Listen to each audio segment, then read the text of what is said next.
The Moth. Coming back from my friend's house, I took the old country road as usual. It was the kind of road people avoided, especially at night. It stretched out in front of me like a ribbon of dark asphalt, flanked by dense woods that seemed to lean in, whispering secrets to each other. I rarely saw any other cars here, and there weren't many houses either, just an empty, quiet path.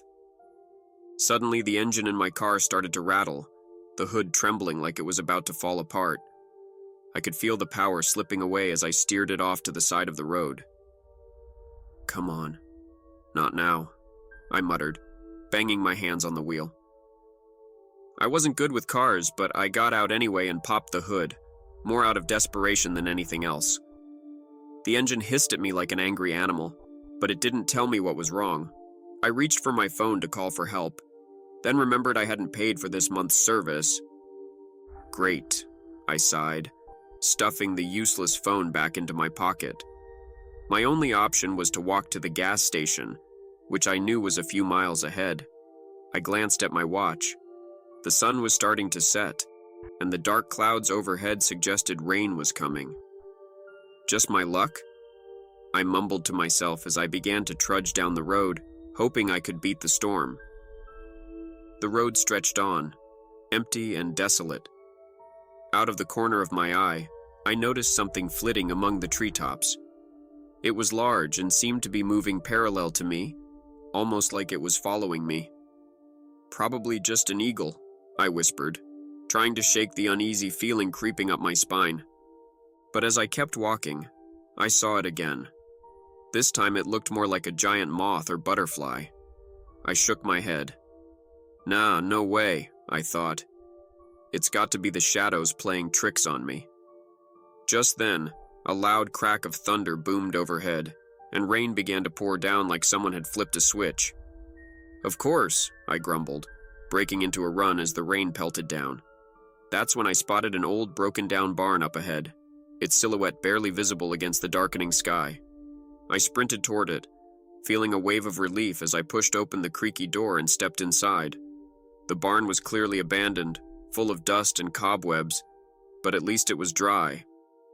I slumped down onto an overturned crate, pulling out my phone and opening one of my offline games. "Just wait out the storm," I told myself, trying to distract my mind from the weird feeling that something was off. Then I heard it, a strange clicking noise from upstairs, faint at first but growing louder, like something was moving around up there. I tried to ignore it, but the noise kept coming, followed by a loud buzzing, like the sound of a giant insect. Something heavy knocked over upstairs and landed with a thud that shook the whole barn. My heart raced as I looked up at the dark wooden rafters. "Okay, what the hell is that?" I whispered to myself, gripping my phone tighter. I stood up slowly, my eyes scanning the shadows above me. The barn was silent now, almost too silent. I could feel my pulse pounding in my ears. Then I saw it, perched on one of the railings, halfway between a nightmare and reality. A giant moth, the size of a large dog, its wings spread wide and glistening in the dim light. But it wasn't just a moth. Its head. It had a human head, slick with some kind of slime, its large red eyes staring right at me.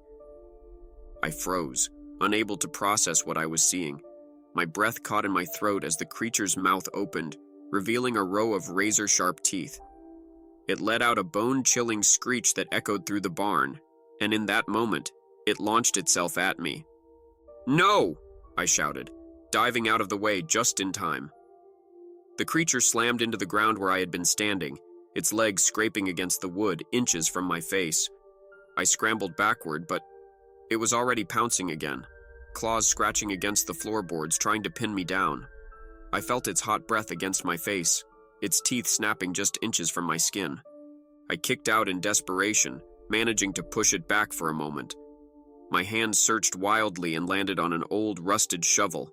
I grabbed it and swung with every ounce of strength I had, feeling the impact as it collided with the creature's body. It let out another horrible screech, flailing as it hit the ground. Without thinking, I swung again and again, driven by pure survival instinct, until I lost count. The creature finally stopped moving. I stood over it, gasping for air, my whole body trembling.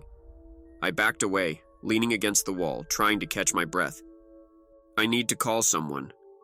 The police, I muttered to myself, fumbling with my phone. Luckily, emergency services still could be called with my phone. My hands were shaking so badly I could barely dial. When the dispatcher answered, I could barely form the words. Something attacked me. I'm at an old barn off the country road. The operator's calm voice reassured me, telling me help was on the way, but I barely heard her. All I could think of was what I had seen. I waited, the sound of sirens in the distance growing louder, closer. Relief washed over me as I heard the first siren, and I turned to look at the creature one last time. My stomach twisted in horror. There was no moth-like creature, no monstrous beast, just the still, lifeless body of a boy. Thank you for listening to this terrifying twist tale. Please support this channel by liking and subscribing.